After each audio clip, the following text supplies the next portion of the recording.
Exploring Her Professor by Skye MacKinnon. Narrated by Ava, an AI voice. For more audiobooks narrated by humans and AIs, check out Skye's website, skyemackinnon.com/audio. Chapter 1. They were already preparing the Great Hall for our graduation, but I wasn't ready yet. Not in the slightest. Graduating meant no more lessons, no more late-night chats with my roommate, no more essays and exams. I'd have to get a job, pay bills, behave like an adult. No, I really wasn't ready for that. You'd think that after 4 years at the Time Travel Academy, I'd want to leave and explore the world. Not me though. I loved this place and all the secrets it held. Some of my friends were desperate to get their first time agent job, and while I wasn't exactly opposed to the idea, I also didn't want to say goodbye yet to academy life. These 4 years had been the best years of my life. I'd never much enjoyed school, but the academy had taught me to love learning. To be fair, it was a big difference whether you simply listened to whatever your teacher told you, or whether you got the chance to see it for yourself. As part of my education, I traveled all over in time, first together with my teachers, then on my own on my first small assignments. I was good at it, and wasn't afraid to be proud of it. Time travel was my talent. While others had to adjust to the strains it put on your body, I'd never so much as felt nauseated. Once I dislocated my shoulder on my way back because I'd landed on a staircase, and then fell down said staircase, but that was the only injury I'd ever incurred. As part of our training, we'd been able to explore a range of time periods. Once I'd become a time agent, I'd have to go wherever my boss sent me. No more trips to exciting places simply because they interested me. No, it would be all about set missions. Still exciting, but I knew I'd miss the freedom I had here at TTA. I sighed as I took in the robes and mortarboards people were wearing already. I was still in my normal jeans and t-shirt, my standard clothes when I didn't have to wear the academy uniform. I'd put on my graduation gown at the very last minute. Anything to not make it feel real. Excited? I turned, surprised to see Seamus Cowell, one of my teachers. I thought all the teaching staff were preparing the graduation ceremony, deciding in what order we'd get our certificates, that sort of thing. But here he was, gorgeous as ever, his green eyes sparkling as he looked at me. He taught ancient history, which sounded boring but was anything but. Our class had been tiny, only 3 people, since very few time agents ever acquired the ability to travel back that far in time. Most were restricted to anything after the Middle Ages, but I was lucky to be amongst those who could go back all the way to the dawn of civilization. Not that I'd ever be able to go back as far as the Stone Age, although that was my dream. 2,000 years was the maximum even for me. I'd been told that my range might still increase over the next couple of years while I got more opportunities for time travel, but there were limits to our technology. Travel too far and you may not come back. I realized Seamus was waiting for a response. Yes. Lots. He laughed. Don't lie to me. You're no longer my student, you can speak your mind. A knot formed in my stomach. I didn't want it to be over. He was my favorite teacher, not just because he was hot. He was clever, funny, determined and creative. My role model, basically. I wanted to be like him, even though it was unlikely I'd ever quite get there. I wasn't particularly intelligent. I had to study hard to get through my theoretical exams, but my practical ones always made up for that. I don't want to graduate quite yet, I admitted. I know all the others can't wait to be out of here, but I love the academy. I don't want it to end. He gave me a warm smile. You could always return as a teacher. That way you'd never have to leave. It's not the same, I muttered. Being a student gives you a lot more freedom. Seamus chuckled.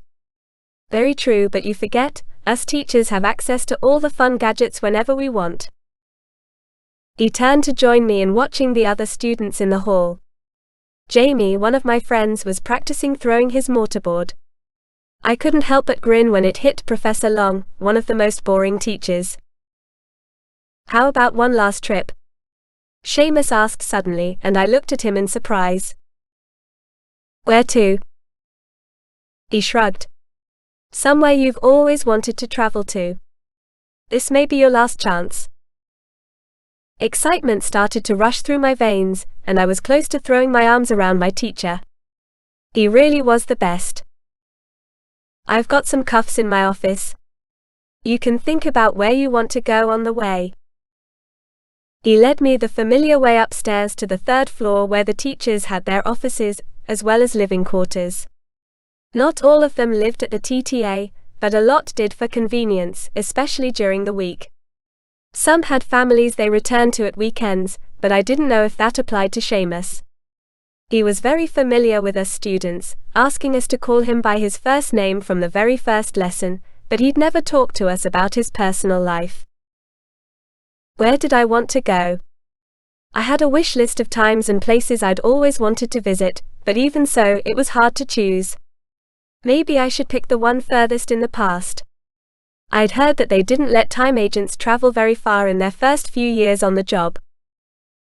Just when we'd reached his office, I blurted, "The Great Library of Alexandria." He quirked an eyebrow. Good choice. Interesting. Curious. What's curious about it? Seamus smiled as he opened the door but didn't look at me.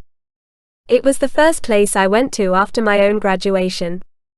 It seems we're more similar than I thought.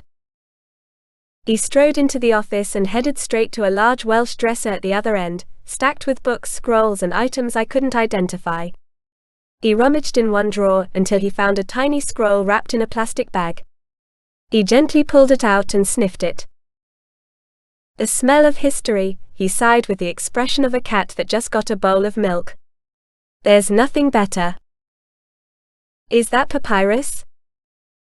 He nodded. A scrap of paper from the Great Library. There's nothing on it, it was never part of a book, but it's got enough of a connection to help us get there without issue. Now here's your cuff. It's synced to mine so you don't have to enter any coordinates. It's easier that way, considering the distance. I'd only ever done one time jump this far into the past. Goosebumps raced across my skin when I took the cuff and wrapped it around my wrist. The metal was cool, but I knew it was going to heat up as soon as we started traveling. I ignored the holographic display, since Seamus was going to do the programming. I was a little disappointed at that, because it meant that he was going to hold the papyrus. I adored everything old and would have loved to give it a sniff too. The bookshelf in my room was full of old tomes, but I didn't have anything as exciting as a papyrus scroll from ancient Egypt. Maybe I could take a tiny piece home with me. It would be my most precious possession. Seamus finished typing in the coordinates into his cuff, and held out a hand. Ready, Laura? I smiled and took his hand. Ready. But shouldn't we put on appropriate clothes? I doubt I'm going to blend in with jeans. And no offense, but I don't think they'd invented the kind of fabric you're wearing. He was clad all in black with a satin shirt, sleeves rolled up, and trendy slacks. Most teachers were wearing either their uniforms or suits today, but Seamus didn't seem the type to wear a suit even for graduation day. Yes. Of course. I was distracted. A faint blush spread across his cheeks. Strange. He was a teacher, he'd traveled in time hundreds of times, he should really be used to having to change clothes before taking the jump. He took 2 white plastic bags from a cupboard, and handed one to me. Holographic suits. Latest tech, they've only given them to teachers and time agents so far. They take on the appearance of whatever's fashionable in the time period we're in. We'll still be wearing the suits, but people around us are fooled into thinking we're one of them. I've only tried them once, but it worked well. They gave us all a male and female outfit each, and it should mold to your proportions, not that there's anything wrong with yours. He cleared his throat. I'm rambling. Let's get changed. And he took off his shirt, pulling it over his head rather than unbuttoning it. I couldn't help but stare. I had not expected him to be so fit. There wasn't an ounce of fat on him, on the contrary. Hard chiseled muscles bulged beneath his smooth skin, inviting me to touch. My gaze followed his abs to where they disappeared in a perfect triangle. He cleared his throat again and I quickly turned, hiding my embarrassment at openly checking him out. He was my teacher, for goodness sake. Well, not anymore, but I shouldn't be ogling him. Even if he looked like a Greek god. "Do you want to go to the ladies to change?" he asked, his voice hoarse. I was so tempted to turn around, close the distance between us, and lay my hands on his chest.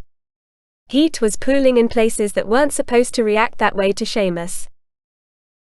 "No, it's fine. Just turn around," I muttered and opened the plastic bag, revealing a garment the color of mother of pearl. It seemed to flow, the colors shifting, constantly changing. I'd never seen anything like it. It was light, much lighter than the clothes I was wearing, but luckily it was completely opaque. I resisted the urge to turn around and make sure he wasn't watching me. I just had to trust him. Besides, it had been me checking him out, not the other way round. I changed as fast as I could. The jumpsuit clung to my body like a second skin, revealing way too much of my curves. I wasn't as toned as him. I had boobs that pressed against the fabric and hips that my mum called well suited for motherhood. "When does the illusion take effect?" I asked, hesitant to face him quite yet. I felt naked in this suit, even though it covered me from ankles to neck. "As soon as we activate the cuffs. It won't affect our shoes, but I assume you'll end up in a full-length tunic anyway, so that should hide yours. We might be able to stop by a market and get some sandals though." "Do we have money?" I finally turned and looked at him. And regretted it immediately. Goodness me. The suit revealed almost more than when he'd been bare-chested. I forced myself to look at his face rather than let my eyes wander to his lower body. "No, but we'll think of something.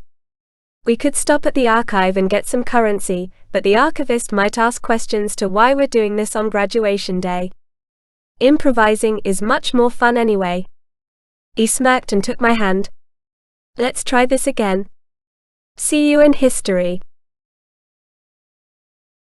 Chapter 2.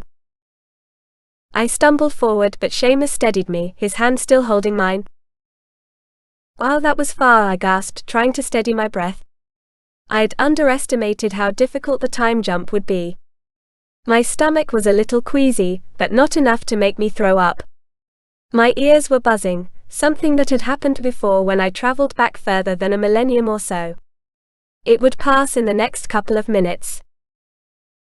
I waited until I was sure I wouldn't embarrass myself by collapsing, then let go of Seamus's hand and looked around. We were in a small shack, nothing special, a straw roof on top of clay walls. There were amphorae all around, this had to be a storage shed. "Where are we?"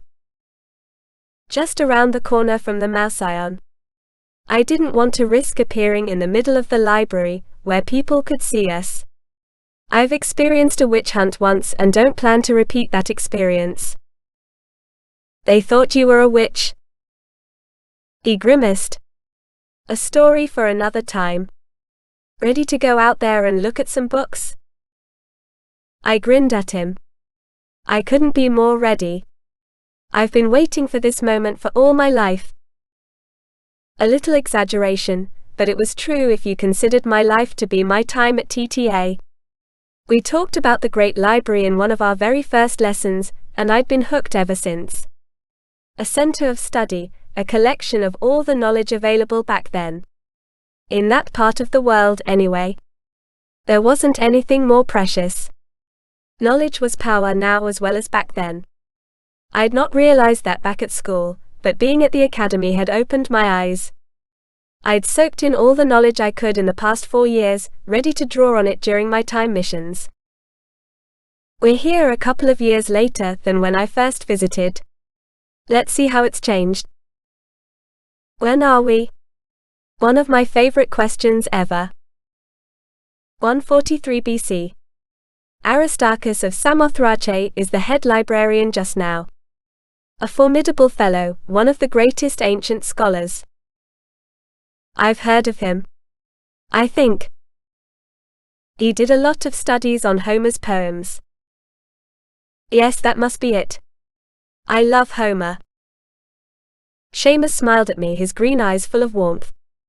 I could drown in those eyes. Me too.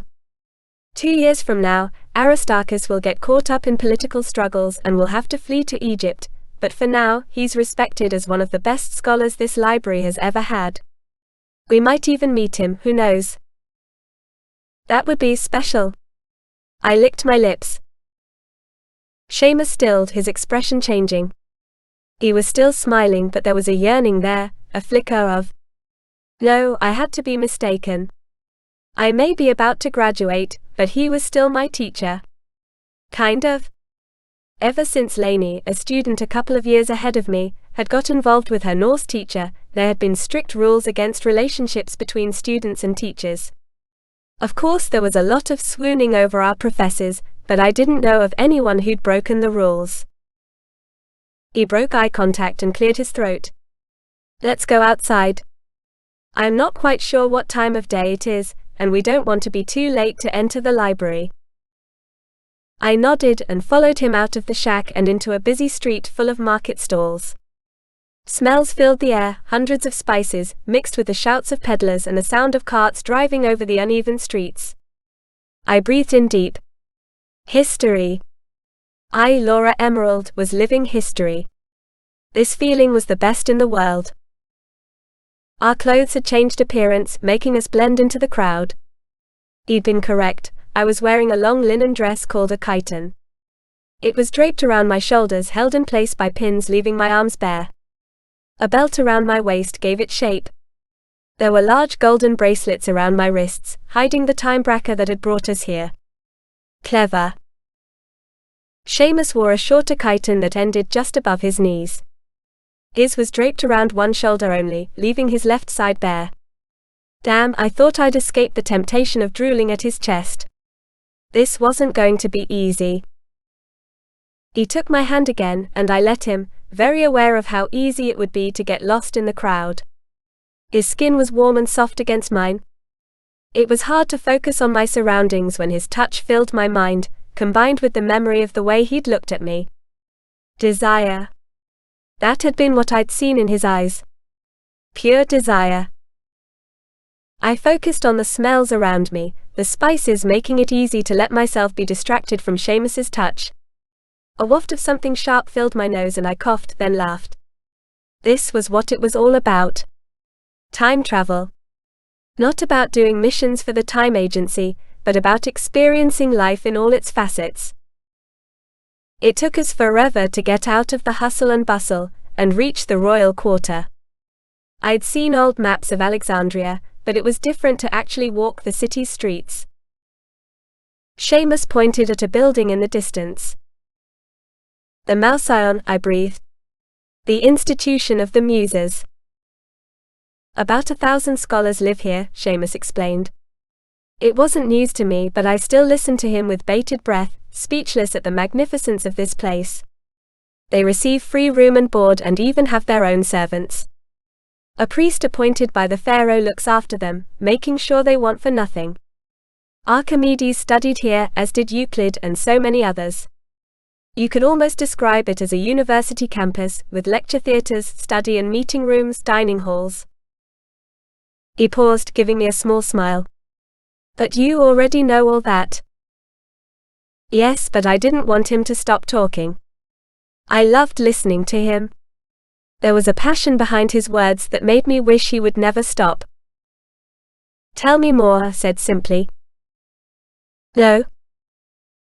I looked at him in surprise. Why not? His smile widened. Because I want you to experience it for yourself. You could read everything I have to tell you in a book, but we're here now, ready to explore. They've already expanded the library, and many of the scrolls are now housed in the Seraphim, but let's take a look at the Mouseion first. Rows of tall columns lined the front face of the building, carved with female figurines at the top. The statues looked down at us, some holding scrolls, others musical instruments. The muses, Seamus whispered, the same awe I felt apparent in his voice. A reminder that we're about to enter their domain. My heart beat faster as we walked up the stairs leading to the double gates. They stood open, but several guards were milling around, lazily taking in the crowd. Not many people were entering the building, but there were stalls all around, selling everything from sweets to papyrus. I was so going to do some shopping after we'd visited the library. Purpose of your visit? One of the guards asked politely when we reached the gates. I was a student here, Seamus lied easily, his Greek far more fluent than my own. I'd like to show my cousin around. The guard took me in, then smiled. There's a debate in Zenoditus's lecture theatre soon, should you be interested. I'm afraid the zoo is closed today, but it will reopen tomorrow, if you'd like to visit again. Seamus thanked him and led me inside. Zenoditus was the first head librarian, he muttered when we were out of earshot. We weren't wearing translators, so we'd have to be careful speaking English where we could be overheard. My Koine Greek was passable, but it was easier to stick to English. There's a zoo? I asked quietly. I never read about that. Ptolemy II Philadelphus had a keen interest in animals and zoology, so he had a small zoo built here for exotic animals. Nothing compared to modern zoos, of course, and only accessible to scholars and royalty. Do you want to go to the lecture, or shall we look around first? My eyes were slowly adjusting to the dim light inside the entrance hall. It was bigger than the Great Hall at the Academy, with a walkway around the edges and massive columns that seemed to reach towards the sky.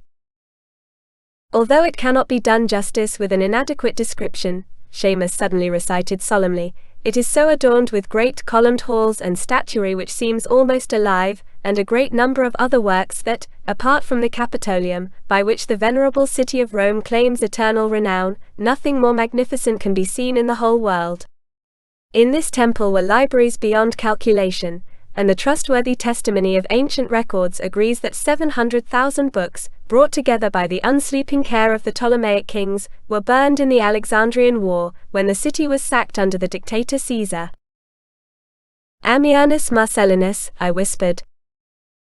He looked at me in surprise. I shrugged. I've read everything there is to know about the library. Well, besides the bit about the zoo apparently. Something flickered across his eyes, something warm and soft. I know you're well versed in Egyptian and Greek history. I've read your essays after all, but I hadn't realized how deep your passion went. How similar we are. His eyes captured mine, and there was nothing I could do but stare into these emerald jewels, deep and full of an essence I recognized. I could lose myself in them. Dive into the depths of his soul. Stand before the mirror that reflected my own passions back at me. He touched my cheek, his fingers hovering against my skin as if he wasn't sure if he was allowed to. I leaned into his touch, giving my permission, craving to feel his body while I was tasting his soul. He cupped my cheek and everything around us disappeared. There was only his touch, his eyes, his lips that were moving towards me. Someone cleared his throat and the spell was broken. Can I assist you today? We broke apart, and I guiltily blinked at the man who was staring at us. He was wearing a pale blue toga stained with ink. A wild beard hid most of his face, and thick eyebrows towered above stern, intelligent eyes. Aristarchus? Seamus asked, surprise lacing his words. Aristarchus of Samothrace? The man nodded slightly. Wow. He was the head librarian, the man in charge of this entire library. I'd never imagined actually meeting him. Wasn't he supposed to be in the library, working on some of his Homer interpretations or dealing with the daily affairs of the Malsion? Have we met before? Aristarchus asked. His voice was raspy, and reminded me of the sound of paper tearing. How fitting. No, but I have heard many things of you. It is an honor to meet you. The librarian shrugged dismissively. Likely exaggerated. Are you here to study? We're visitors to this city. The reports of the grandeur of this library brought us here. Of course he couldn't use the same story he'd given the guard. Aristarchus was an intelligent man, who knew if he could remember all the students that had passed the doors of his institution. I'd read theories that this man had an almost photographic memory, so it was better not to lie to him. The public collection is to our right, the librarian said. Unless you're looking for something specific? Seamus shook his head. No, we'd just like to take a look around. Thank you for your help. Aristarchus gave us another shrewd look, then walked away. Maybe I should have mentioned what had almost happened between Seamus and me, but instead, I turned into the direction the librarian had pointed. A door led out of the hall, much smaller than the great entrance gates, but no less impressive. An inscription was carved into the stone above the door, and I quickly walked closer to read it. Psi Epsilon Chi Eta Sigma Iota Alpha Tau Rho Epsilon Iota Omicron Nu. Psyche's Iatrion, I read aloud. Healing place of the soul. Seamus breathed in deep. How very true. Can you smell the papyrus? I sniffed the air. Yes. There it was, the smell of books, paper and ink. One of the best scents in the world. They should bottle it, or even better, put it in candles. A pleasant shiver ran down my back as I entered the room. Rows upon rows of wooden shelves awaited us, laden with scrolls of papyrus. It seemed chaos, yet I knew there had to be some kind of system to it. My mouth open, I walked into the library, my eyes flicking from side to side, trying to take in everything at once. Heaven! This is what it had to be like. Are we allowed to touch them? I whispered. Seamus chuckled. They're not old yet. Not in this room, anyway. They're only keeping copies here, with the originals in the rooms reserved for the resident scholars or the Seraphim. I know we're used to only touch these kinds of scrolls with gloves, if at all, but people here don't know yet about the damage the acidity of our skin can do to papyrus. Gingerly I reached out to the closest shelf and pulled out one manuscript. Every instinct in me was screaming at me not to, but Seamus was right, these scrolls were new just now. They weren't ancient yet. And they likely never would be. In 100 years, they'd be devoured by the fire that destroyed the library. I shuddered at the thought. So much knowledge lost. All because Caesar set fire to his own ships, which then spread to the docks and parts of the city. I carefully unrolled the scroll and gasped. Hieroglyphs. Can you read them? Seamus looked over my shoulder, his breath kissing my skin. I shook my head. They're beautiful though. Tiny symbols filled the papyrus, neat rows upon neat rows. Art and language merged into beauty. They have a lot of curious scrolls here, Seamus said quietly, still close enough for me to feel the warmth of his body. One of the Ptolemies introduced a law that forces every ship that docks in Alexandria to relinquish any scrolls it may carry. They're then copied here at the library, with the originals staying within the Mausion, and the copies returned to the ships. That way, the library has amassed a wealth of knowledge from all corners of the known world. Sneaky. Of course I knew that, but I want him to continue talking. I want him to get closer, kiss me with more than just his hot breath. In addition to that, scholars and traders are regularly sent out with large batches of money to buy more scrolls on their travels. And then there are the books gifted by other rulers. No wonder this library has grown to its current size. He sighed. It's going to start to decline soon though. By the time the fire devoured the library, it was nowhere near as grand as it is now. That's why I chose this year, before the Ptolemy exiles the head librarian. Footsteps approached from behind and Seamus stepped back. Cool air hit my back where he'd been warming me before. Damn, I had to stop thinking in this way. Here I was in a moment of history that I'd always wanted to visit, yet I kept getting distracted by Seamus. I carefully returned the scroll to its place, and continued my exploration of the room. I reached the end of the row and felt my eyes widen. We'd only seen a tiny part of the public part of the library. The room continued in both directions. There had to be thousands and thousands of scrolls here. I breathed in deep, savoring the scent of knowledge. I put a hand against the wood of the closest shelf and closed my eyes. In the distance, men were talking, debating, and shuffling footsteps around us announced other visitors. We weren't going to be here on our own for much longer. I better make use of the time we had in the library. I chose another scroll from the shelf to my left. It was tattered, looking a lot older than the others surrounding it. The papyrus groaned when I carefully unrolled it. This one was written in Greek, making it possible for me to read. The final sound will catch the first woman. That was all it said. Seamus? My teacher joined me and I handed him the scroll. What do you think it means? He stroked his chin. Where did you find this? I pointed to the shelf. Amongst the other scrolls. Is it a riddle? It looks like it, but why would anyone use an entire scroll of papyrus just to put a single sentence on it? It doesn't make any sense. This library is curated, people don't just put their own scrolls in here. But look at the handwriting, it's sloppy. Definitely not by one of the scholars here. He was right, the penmanship was way below the standard of what I would have expected in such a prestigious library. The final sound.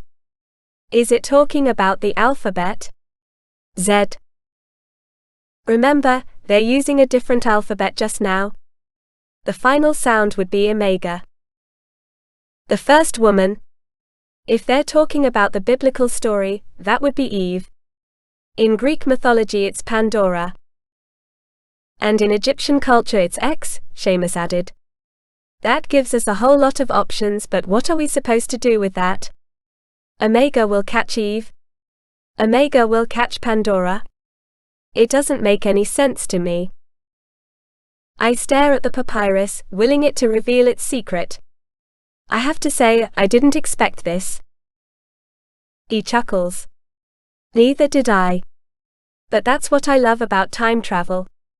Something unexpected always happens. It's up to us how to deal with the challenge. Sometime agents would ignore this particular challenge, but I doubt you'd let it go. I grinned at him. You bet. Then I've taught you well. Let's solve this mystery. Eve. Pandora. Omega. X. I muttered the names under my breath as I walked along the rows of shelves, somehow hoping that I might find the answer in this room. To be fair, the riddle could have been written by a student who got bored, and there might not be an answer to it at all. But something gave me the feeling that this was important. I have an idea, Seamus said suddenly from behind me. The library was recently restructured, and is now sorted alphabetically. Before it was only sorted by book, since many scrolls make up the text of one book, but now the books are arranged from alpha to omega. Let's take a look at the omega section. I followed him to the other end of the room. It was dusty there, as if not many people made it to this corner.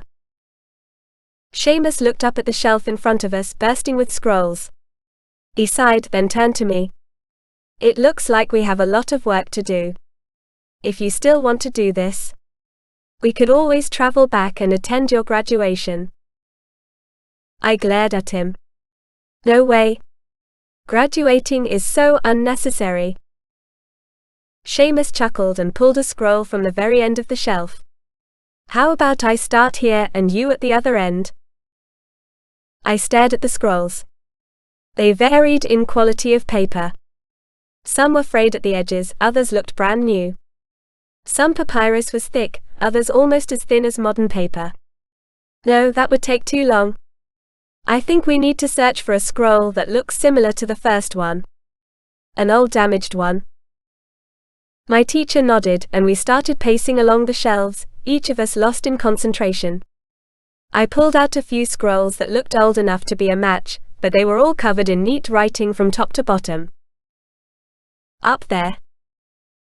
Seamus pointed at a scroll poking out from beneath a pile of others at the very top of the shelf.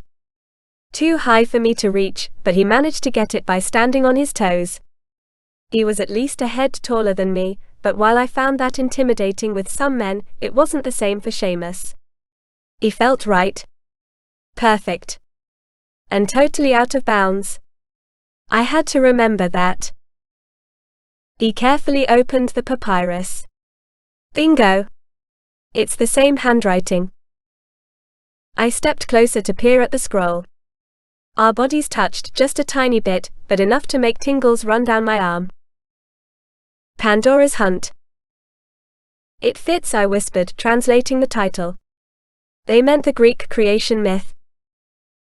Seamus ran a finger along the scribbled words, translating as he read them out.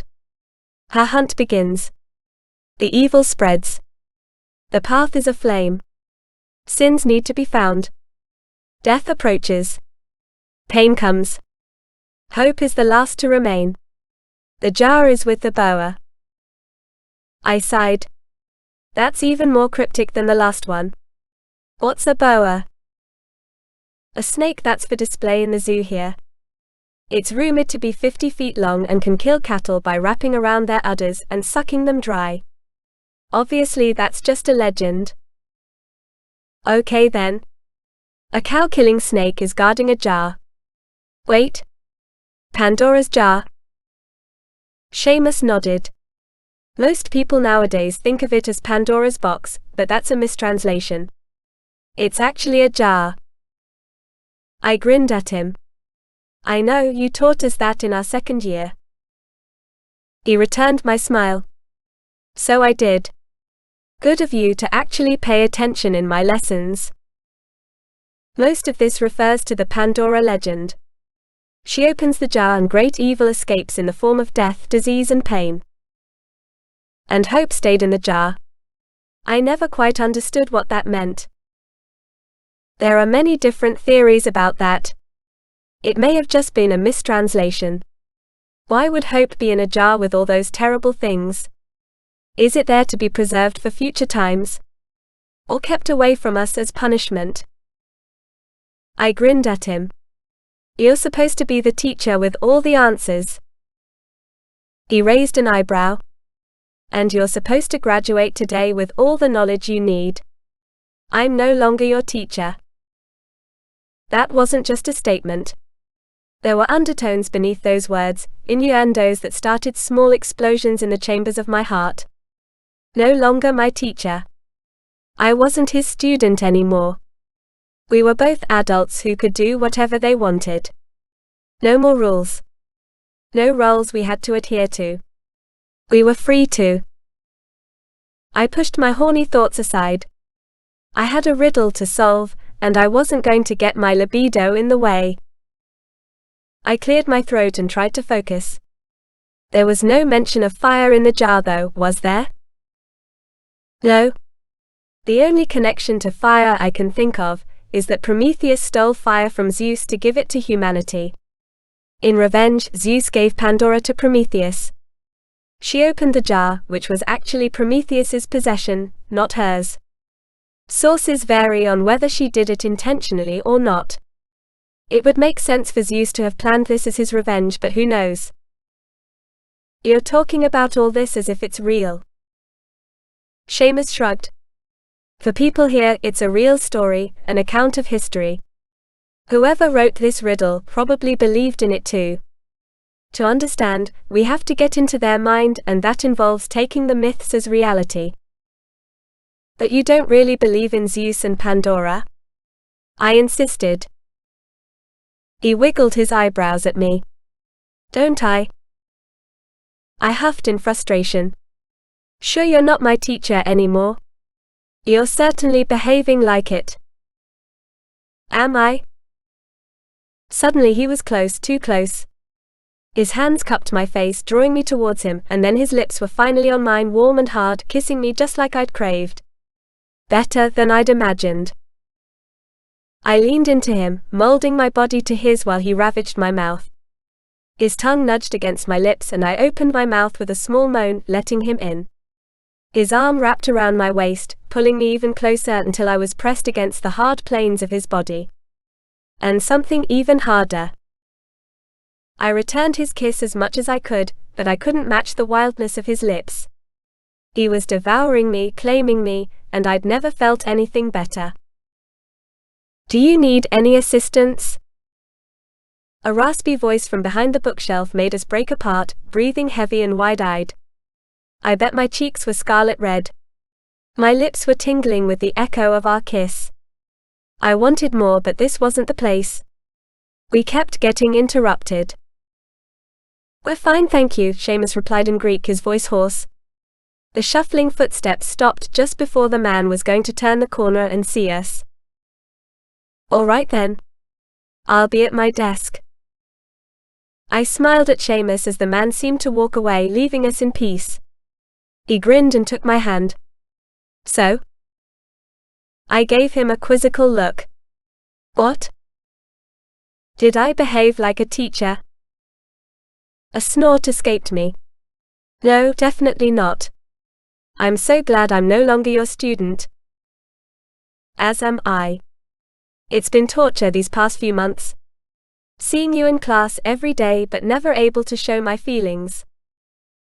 I stared at him. "Months? You didn't notice? Good. That means I managed to control myself." I don't know what to say. "With what I'm planning for us to do next, you don't need to do a lot of talking." His grin widened. "Although we should find a different place than the library." Was he talking about sex? The heat already very present between my legs turned into a raging inferno. He wanted me. He'd been fancying me for months. This day was turning out to be not so bad after all. Seamus held up the papyrus. "Shall we finish this riddle, or should we leave and find a bed?" The desire pooling in his emerald eyes made me want to throw myself at him, but we were in the Great Library of Alexandria. I could control myself for a while longer. "Riddle," I breathed, my voice shaking. I licked my swollen lips. "The guard said the zoo is closed today though." Seamus shrugged. "Let's see about that. We might be able to sneak in." He lifted his arm and started typing something into the holographic display of his time bracker. "There we go. We now look like members of the royal family. That should make them let us through." I looked down at myself. My clothes had changed without me even noticing. This technology really was extraordinary. While my dress had been linen before, it was now made from a flowing fabric that seemed a lot more expensive. Several necklaces had appeared on my skin, together with bracelets and a bracker on my upper arm. "I've heard they're planning to offer hoods in the future that will simulate matching hair and makeup," Seamus said as he studied me. "But you will fit in with the way you carry your hair now. It would be a lot harder if we were in the Renaissance. Those women went a little overboard." His chiton hadn't changed much, except that the fabric was softer and lined with gold. A matching bracker had appeared on his arm. "They show that we're of the same family," he explained when he saw me looking at it. "Let's try not to meet with other royals, they might realize that we're imposters." My heart beat a little faster at the prospect of being caught and exposed. Luckily, if we were, we could just use our emergency buttons and be transported back to the present immediately. It was a painful way to travel, but faster than first putting in coordinates and giving the bracelets time to calibrate. I'd only had to use the emergency porting once, but my stomach clenched at the memory. That had been the only time I'd ever puked after traveling. We left the library, luckily not meeting anyone on the way out. Explaining why we'd changed clothes would have been a little hard. Back in the grand entrance hall we turned left and I let Seamus guide me. He seemed to know the way, walking confidently amongst the scholars and guards. Some of them bowed their heads as we passed. The royal disguise seemed to be working. He led me through wide, airy corridors until we reached a door leading outside. 2 guards were stationed here, looking at us curiously. "The zoo is closed, my lord," one of them said with a bow. "Apologies." "I need to see the boa," Seamus replied, undeterred. "I had a dream, a vision, and I need to make sure it's still alive." The guard's eyes widened. "A dream?" "Of course, right away.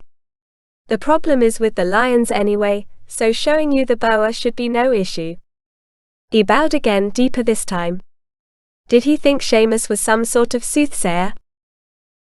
The other guard opened the doors for us, and a blast of fresh air tousled my hair. I hadn't realized how stuffy it was inside the library. Not that I minded. Even here, away from the bookshelves, I could still smell the soothing scent of papyrus and ink. We followed the guard into a large courtyard. Every inch of ground was taken up by a multitude of plants. Palm trees towered above shrubs and flowers, ferns grew side by side with cacti. The previous Ptolemy had an interest in botany, Seamus explained quietly. He had plants brought here from all over. Not many of them survived, but these are the ones that did. The guard led us through an archway along a path lined with small marble columns. At the end of it, below a roof held by tall white columns, was a large cage. This definitely wasn't like a modern zoo. The cage door, large enough for Seamus to walk through without crouching, was framed by 2 columns carved to look like snakes curled around a tree.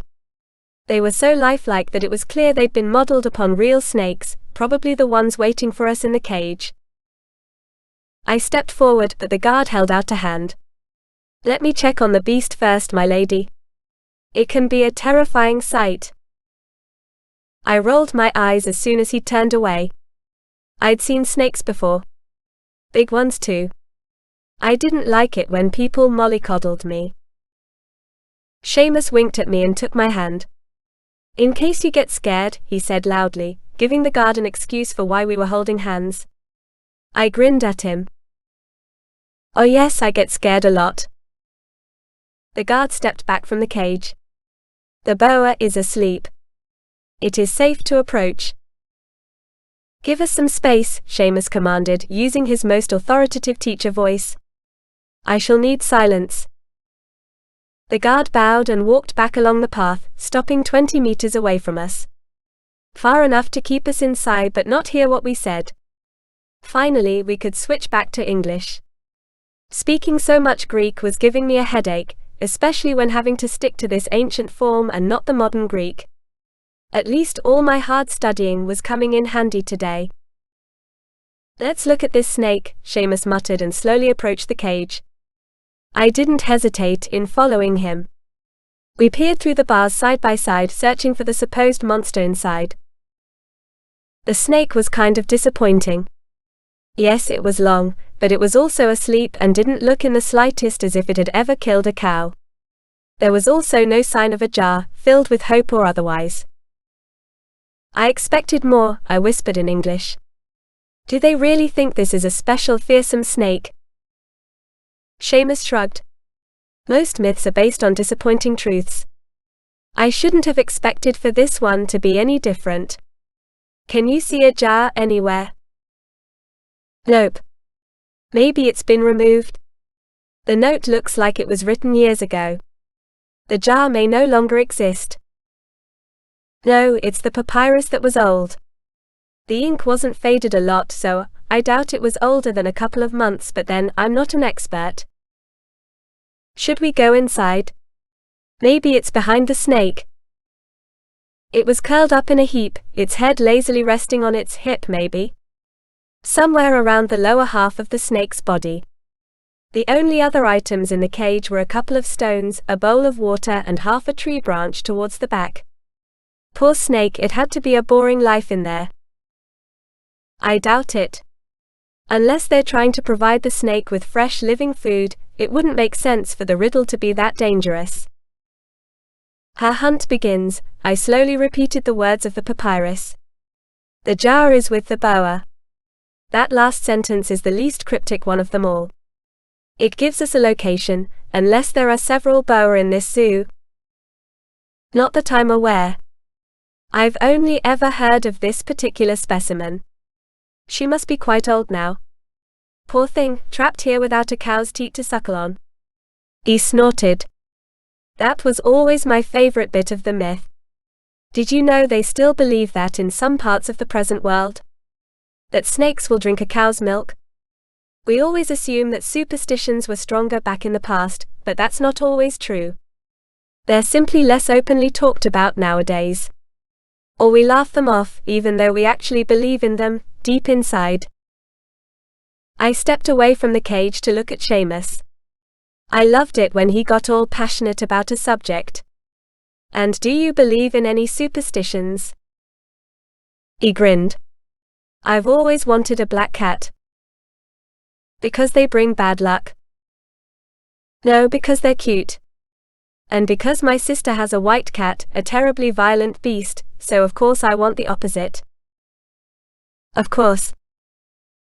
I can't have pets though while I still live at the academy. I've never had an issue with staying in the teacher's wing, being single and all that, but I was always planning to get my own place at some point. With someone else. And I don't mean a cat. Although that would be a nice bonus. And now I'm rambling again. Was he mentioning this because he might want us to move in together? Or was I overthinking things? We'd only kissed, that was as far as we'd come. No professions of undying love. Anyway, I muttered. The jar. Is this where our quest ends? Maybe we need to think outside the box.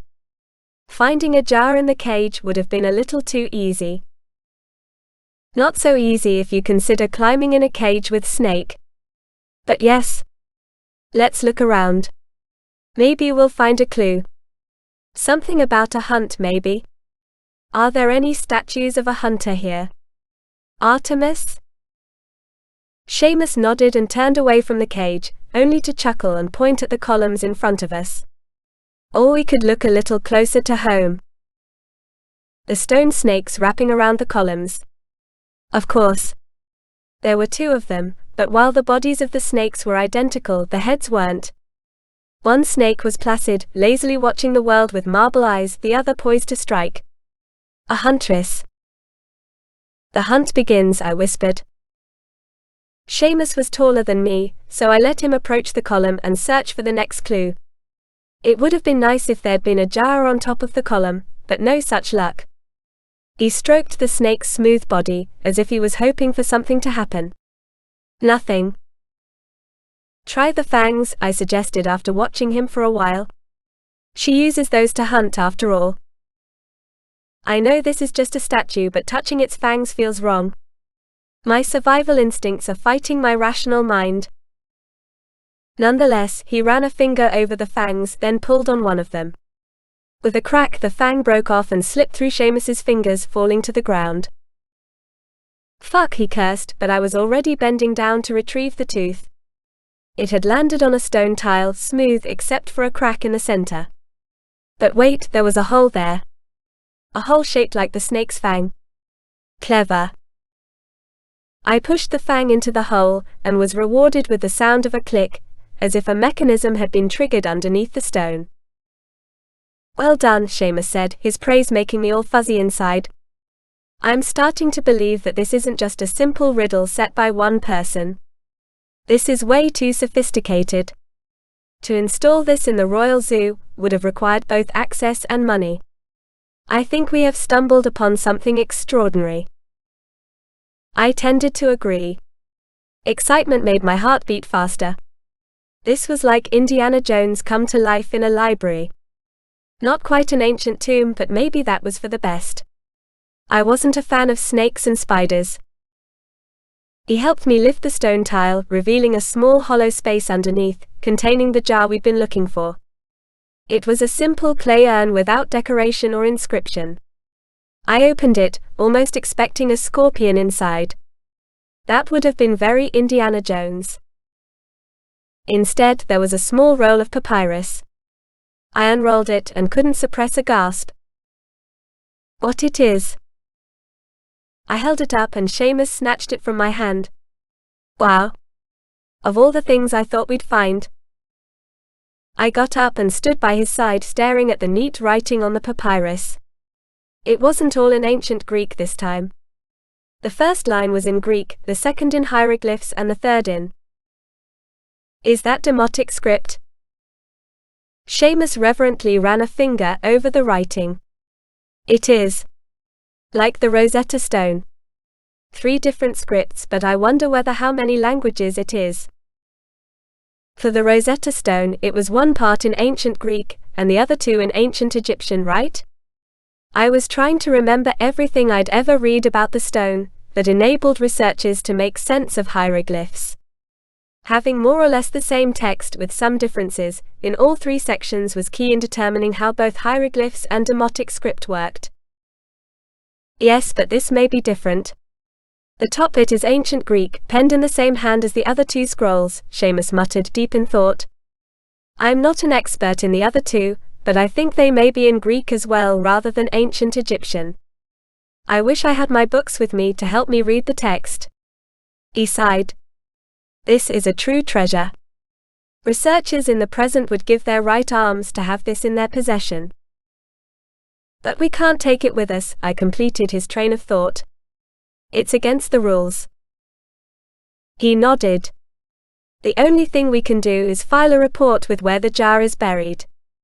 Archaeologists have access to TTA reports and might act on it, starting an excavation in this place. But who knows if the papyrus will last the time? It might even be removed by someone else who follows the same riddle at some point. I rubbed my hands excitedly. We're rather good at this. Let's see where they want us to go next. Seamus frowned as he tried to read the papyrus. The hunt continues. Pandora lies deep below, no, beneath the treasure. He cleared his throat. That's ancient Greek, that was easy. From now, better don't quote me on what I'm deciphering because I'm rubbish at this. You're the best teacher I've ever had. You can do this. He grinned at me. Do I need to remind you again that I'm no longer your teacher? I returned his smile. Maybe later. Definitely later. You may have to prove it to me again and again. But let's finish this quest first. He turned back to the piece of papyrus, his forehead in furrows. Danger, something about deadly monsters, beware men with clown masks. You're making this up, right? Seamus laughed. Yup. I have no idea what any of this says. We could ask one of the scholars, but I'm not sure we should even be doing this. Besides, we're in an area that's out of bounds in theory. I'm not sure the Greek sentence will help us though. Beneath the treasure. The only treasure I'm aware of would be the royal treasury somewhere in this district. Unless you think outside the jar. Books are treasure. This entire library is one big treasure hoard. His eyes widened slightly. You may be right about that. For the Ptolemy, the library is indeed more valuable than most other things he owns. I've never heard of a cellar or basement beneath the library, but that's not to say there isn't one. He held out his hand. Would you like to explore with me? I grinned and took his hand. Always. We joined the guard, and let him guide us back into the library. Please accompany us downstairs, Seamus commanded as soon as we'd stepped inside. The guard stared at us. I'm not sure if... Seamus's smile disappeared. Do you know who we are? Do you know what happens if you displease a distinguished member of the royal family? The poor guard blanched. Of course. Please follow me. He led us into the big entrance hall, still as busy as before, but then turned right into a small room filled with wooden crates, half-finished stone statues and stacks of papyrus and parchment. A storage room that seemed to be used for whatever people needed to find a space for. There was no door leading away from here nor stairs, and only a small window letting in a trace of sunlight, but the guard walked undeterred to the other end of the room. Exchanging a confused look, we followed him, pretending we knew exactly where we were going. Only when we stepped around a pile of crates did I see what we were doing in this room. The back wall was an illusion. There was an opening on the right, just wide enough to let a man squeeze through. The wall behind it was painted slightly brighter than the main wall, but with the shadows falling upon it, it seemed like part of the main wall. Clever. The guard motioned for me to go first. I squared my shoulders, pretending I'd been here many times before. It was a tight squeeze, and I didn't envy Seamus. He wasn't a big guy, but his shoulders were definitely much broader than my own.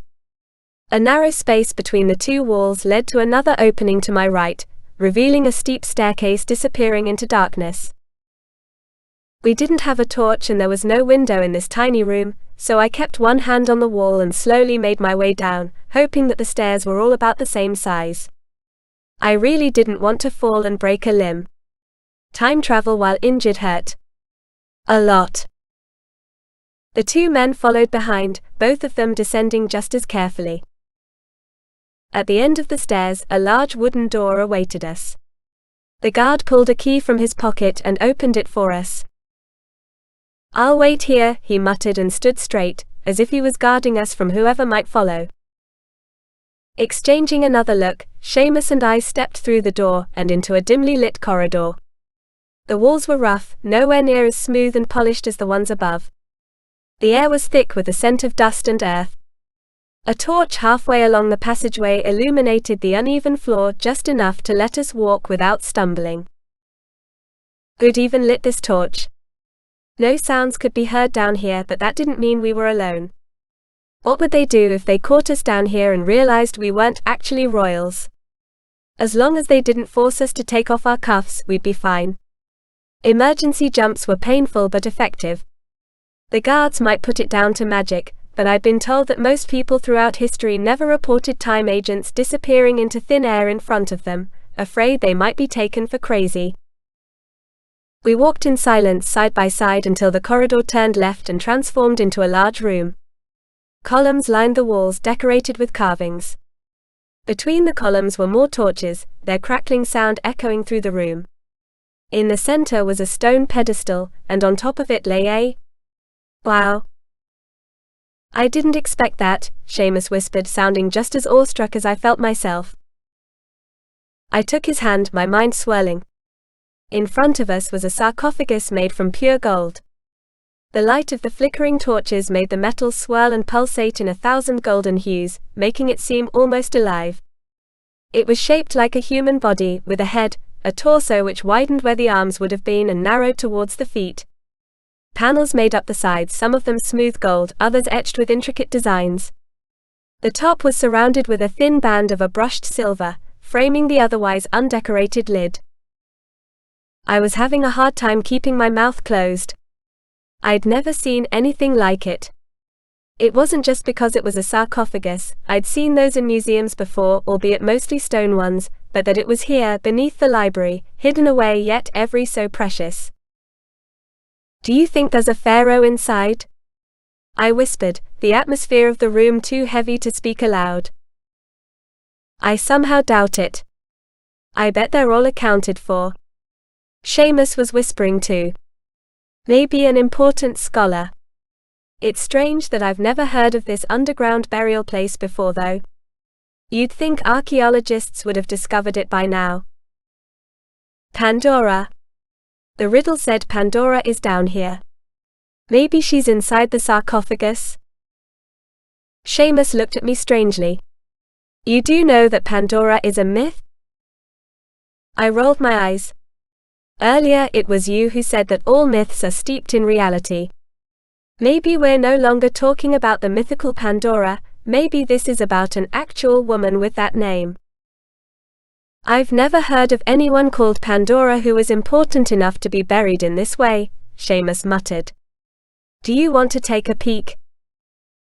I stared at him. "You want to open it?"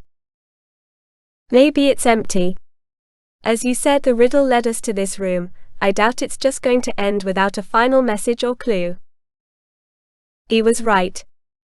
It didn't feel like we'd reached the end of our little quest yet. I walked around the room, making my steps as quiet as possible. This time there were no hidden doorways, the walls were as solid as they came. No windows, no openings, no carvings on the walls and columns. The sarcophagus was the only object in the room that might tell us what to do next. It was a pity that we couldn't decipher 2 of the lines on the papyrus. Maybe they explained what we were to do. While I'd been exploring the room, Seamus had been investigating the sarcophagus from all sides. "I don't see any way to open it besides pushing the lid off," he whispered. The room seemed to swallow our words, burying them in the thick stone walls. "Do we really want to do this? It seems wrong somehow. There might be a corpse in there. The alternative is going back home. I doubt we'd ever stop wondering if we'd done the right thing by leaving the sarcophagus closed, don't you think?" He was right. I wanted to know what was inside too. The messages had led us here, which meant someone wanted us to find this room. Opening the sarcophagus was the only way we'd find out why. I squared my shoulders. "Let's do this." "Interesting," a raspy voice said behind us. I whirled around, shocked to find Aristarchus of Samothrace, the head librarian, standing there. He smiled at my confusion. "When the guard told me that 2 pilgrims have entered the sarcophagus chamber, I didn't expect it to be you. You have changed your clothes." I looked down at myself, remembering that I was wearing the attire of an Egyptian royal. Seamus began, but the librarian cut him off. "I know you are not part of the royal family. My memory is sharp as ever, I would have recognized you. No, you're not from here. Who are you and who told you about the Pilgrim's Quest?" "Nobody," I blurted, and Aristarchus turned to me. "We found a scroll in the public library room and deciphered the clue, and then the next, until we ended up here." "You're not from here," he repeated. "Your Greek is strange, as if you rarely speak it." He said something in an unfamiliar language. "No, you don't speak Egyptian either," just as I expected. "Who are you?" "Simple travelers," Seamus butted in. "As my friend said, we never knew that this Pilgrim's Quest, as you call it, exists. But now that you're here, would you enlighten us to what the purpose, if it is?" The librarian laughed. "Have you not come to a conclusion about that yet?" "A test," I said slowly. "It's a test. We had to prove our knowledge of mythology, of languages, of perception. And we had to deceive the guards to get into the zoo, but I'm not sure if that was part of the test or not." "Some would call it history rather than mythology," he corrected me. "Just because you don't believe in Pandora does not mean that nobody else does. But yes, your deduction is correct. The quest is an examination of sorts, to find only those most worthy. If you found the scroll in the public library, you missed the first clue, the one that begins the journey." "What does it say?" I asked. "It explains the purpose of the test. Only the brightest young scholars who come here are given it, in order for them to prove how versatile their knowledge is. Once they make it to the final part, this very room, I know that they're worthy to study at the library, the finest institution of learning in the world." "So there's nothing in the sarcophagus," Seamus stated with a disappointed frown. The librarian chuckled. "Oh yes, there is. Would you like to see her?" I gaped at him. "Her? Is Pandora actually in there?" "That depends." "On what?" "Whether you're able to recognize her." He didn't make any sense. Either she was in there or not. I didn't want to offend him though. There was still the possibility that he'd get annoyed by us, and call the guards. Being taken to an Egyptian prison wasn't on my to-do list for today. Granted, neither had this trip been, but it was so much more exciting than my graduation. I exchanged a look with Seamus.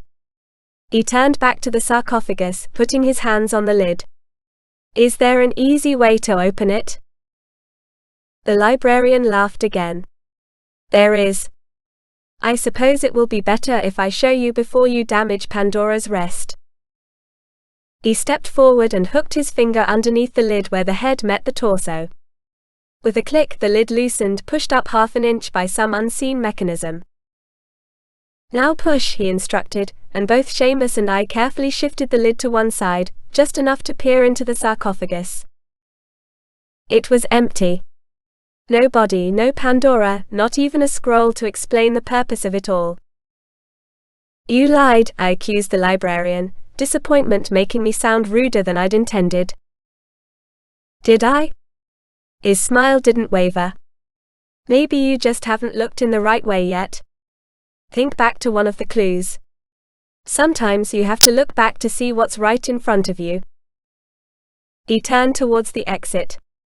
"I'll be upstairs. Come and find me once you've seen her." As soon as I could hear him shuffle up the stairs, I leaned over the sarcophagus, investigating the insides thoroughly. The gold was smooth and polished, reflecting the light of the fire that was illuminating the room. I twisted my hand to touch the underside of the lid. Not smooth. "There's something carved on the lid," I told Seamus. "Is there some way we can turn it over?" He copied my movement, brushing against my hand in the process. I met his eyes, tempted to let myself be drawn in, to ignore the quest and let him devour me with his body just like his gaze seemed to promise. I looked away, focusing on the task at hand. The quicker we revealed the truth behind this mysterious sarcophagus, the quicker we could spend some time together. On a bed, preferably. Away from weird scholars and ancient riddles. Not that I wasn't enjoying this. It was just that Seamus was way too alluring. "He said something about previous parts of the clues," Seamus muttered as he tried to lift the lid in a vertical position that would enable us to see the carving. I gripped the golden rim, joining him in his efforts. The lid was heavy, but together we managed to slowly move it upwards, inch by inch. By the time we finally had it standing on top of the sarcophagus, my hands were slick with sweat. We could look into the whole coffin now, but it was just as empty as it had seemed before. Damn. The lid was a different matter, however. Carved lines were spread across the inside like a spider's web, running from side to side, intersecting, sometimes curving around each other. There seemed no discernible pattern to the chaotic carving. "Any idea what this means?" I asked. Seamus shook his head. "I don't see a woman on there. Nor writing or anything else that would give us a clue. It just looks like someone randomly scribbled onto it. We might be able to see more if we lay it down." I nodded, and we shifted the lid to the other side of the sarcophagus, then slowly lowered it so that we now had the underside at the top. The lines didn't make any more sense than before, but at least we could now examine them properly without having to hold the lid up. "All right, let's go through the clues one by one," I suggested. "That might help. The first woman and the final letter. We solved that one, all parts of it. Then we had the one about Pandora. The jar filled with death and disease. How hope was the last to remain." "It mentioned fire," Seamus said slowly while running his fingers over the carved lines. "That didn't really match the contents of the jar. Maybe we need fire to reveal the secret. Hold the lid for a moment, I'll try it." He stepped to the closest wall and took one of the torches from its holder. Shadows flickered across the room, making the atmosphere even more dramatic. The stage was set, now the big reveal could begin. I really hoped this would work. I didn't want to leave without a resolution to our quest. Seamus held the torch towards the carvings, illuminating some thinner lines that I hadn't seen before. They ran alongside the thick gashes like shadows, so fine only a needle could have produced them. One of them caught my eye. It curved into a delicate spiral that was wrapped around other, shorter lines. No, not lines. Letters. "Shine some light here, I think I've found something." I pointed at the letters, and Seamus was quick to hold the torch closer. "It's a word," he said, confirming my suspicions. "Elpis. Elpis." "Hope," I whispered. "Only hope remains." And look, the final letter, sigma, is longer than it should be. He held the torch even closer. The little swash at the bottom turns into a curved line, but it's so faint it's hard to follow. I thought back to the riddle. The path is aflame. I think I know what it might mean. Seamus, try touching the line with the torch. He gave me a curious look but did as I asked. As soon as the flame licked against the gold, the line exploded into silver light, sparkling as the fire raced across the pattern, illuminating some lines while leaving others dark. I stared at the lid with wide eyes. I hadn't expected that. Some kind of sign, yes, but not this. There had been some kind of chemical reaction that had transformed several lines into glowing white markers. Wow, Seamus muttered breathlessly. It's her. I frowned and stepped back to have a better view of the whole lid. There she was. Pandora. It was the glowing outline of a woman, with thick curls of hair surrounding her head. There was no face, no details, but if there'd been any doubt about who the woman was, her name was carved near her feet. Pandora. The flames hadn't died off yet though. While hope slowly stopped glowing and turned back to almost invisible carved lines, more words appeared on Pandora's chest, hovering above a jar that she seemed to hold in her hands. I stared at the biggest word of them all. Anasidora. Anasidora. Pandora's second name, Seamus explained, even though I knew that already. She who sends up gifts. Not terrible things like death and disease, but gifts for humanity from the gods. I read the other words out loud, translating them as I went along. Knowledge. Wisdom. Courage. Humility. Passion. Her gifts. Seamus's voice was slightly choked. We've made it, Laura. We've found Pandora and her jar. And I think I get it now. The people who want to become scholars at the library should possess these virtues, so if they manage to find their way here, find Pandora and return upstairs, they've been sent up by her. Pandora's gift to the Great Library. The best of the best.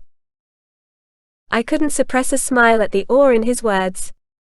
I was feeling exactly the same, merged with a strange sense of accomplishment and pride. I stepped around the sarcophagus and into Seamus's arms. We'd made it. We'd solved the riddle, and we'd come out different people at the end. We'd started as teacher and student, now we were, what exactly? His lips brushed against my forehead. Let's go home. Chapter 3. We didn't land in his office where we'd started. No, we ended up in his bathroom. I wanted to ask him whether he'd planned that or whether his time bracelet was malfunctioning, but a wave of nausea hit me, and I pressed my hand against the tiled wall to steady me. And hit a button. And got drenched by cold freezing water. I squealed, my nausea gone in an instant, replaced by shock as I tried to get away from the iciness pouring down on me. How the hell had we ended up in his shower? Seamus didn't scream, nor did he say anything at all. He captured me in his arms, holding me, refusing to let me go. Keeping one arm wrapped around my chest, he used the other to turn the shower dial to make the water warmer. If you wanted to see me naked, you should have asked, he whispered into my ear, making a shiver run down my back. His voice was molten honey and sexy as sin, promising things I wasn't sure I'd be ready for. No, who was I kidding? I was ready for him. I had been for a long time. 2 millennia actually, plus a few centuries. Traveling through time together had forged a bond that I didn't quite have a name for. Something special. Something that I needed to explore. Then I'm asking now. Take off your clothes. Because of YouTube's content rules, this scene has to be skipped. However, if you want to listen to the spicy scene, go to the link in the description. He put down the brush, pleased with the result. Now you're ready to graduate. He'd helped me dress, and had even managed to arrange my hair into something a lot more sophisticated than I could have managed. He told me that he'd practiced with his 2 sisters, and was now an expert at braiding and brushing hair. I adjusted my robe, feeling a little uncomfortable under all that fabric. I was wearing the formal TTA uniform underneath, white with silver linings. The gown above was black with a turquoise hood that formed a triangle at the front and back. Now that I was ready to join the other students in the Great Hall, I actually started to feel ready to graduate. Earlier today I'd been reluctant, but spending time with Seamus had changed that. He'd made me realize what opportunities graduating from TTA would give me. I'd no longer be bound by the rules students were bound to. When I returned as a teacher, I'd be able to travel wherever I wanted as part of my research. Time agents were restricted by their assignments, but as a teacher, I'd be a lot less controlled. And even better, I'd be able to work alongside Seamus. "How do you feel?" he asked with a warm smile. "Like a penguin who's fallen into a turquoise paint pot," I quipped. "Then you're a very pretty penguin. Shall we go downstairs?" "In a minute. Can I have a kiss first?" He grinned. "Didn't you already claim several kisses a few minutes ago?" I shrugged. "What can I say? I'm greedy like that. Besides, as soon as we leave this room, you're going to be my teacher again." "Not for long. The graduation won't last longer than an hour." "That's long enough." I fluttered my eyelashes at him. "One more kiss, pretty please?" "Only if you promise me something." "Anything." "If you ever travel to the Great Library again, don't take anyone with you. Just me. I want it to be our place. Our secret. The point in history that belongs to us and only us. The moment we became more than just two humans living their lives." I reached up and cupped his cheek, moved by his words. "I promise. Now kiss me." This time he did as I'd asked. His lips were warm and soft, his kiss gentle but passionate. I leaned into him, wrapping my arms around him, hugging him tight. He was mine, my Seamus, my lover. I was going to stay here so I could be with him. Go on adventures. Travel through time. Learn and study and inspire others. When we parted, his smile was like sunshine on my skin. He took my hand and led me to the door. Once I stepped outside, I'd close a chapter of my life. I would no longer be a student. Before, that had filled me with dread. Now, I was ready to pen the first words of the next chapter. I took a deep breath and let go of his hand. I'm ready. The end. This is the end of Laura and Seamus' story, but if you want to stay at the Time Travel Academy for a while longer, come and meet Lainey, a fellow TTA student who caused the rule against student-teacher relationships to be established. Taking Her Vikings is a reverse harem romance featuring exciting lessons, sexy Vikings and a mysterious archivist. It's available as audiobook, narrated by Kiosia, and as ebook, paperback and hardcover. Subscribe to my newsletter to keep up to date with this series and other books. You'll even get a free ebook as a thank you. SkyeMacKinnon.com/newsletter. This has been Exploring Her Professor, an Academy of Time story by Skye MacKinnon. Narrated by Ava, an AI voice. Copyright 2019 by Skye MacKinnon. Audio copyright 2022 by Skye MacKinnon. If you enjoyed this audiobook, please take a moment to leave a review.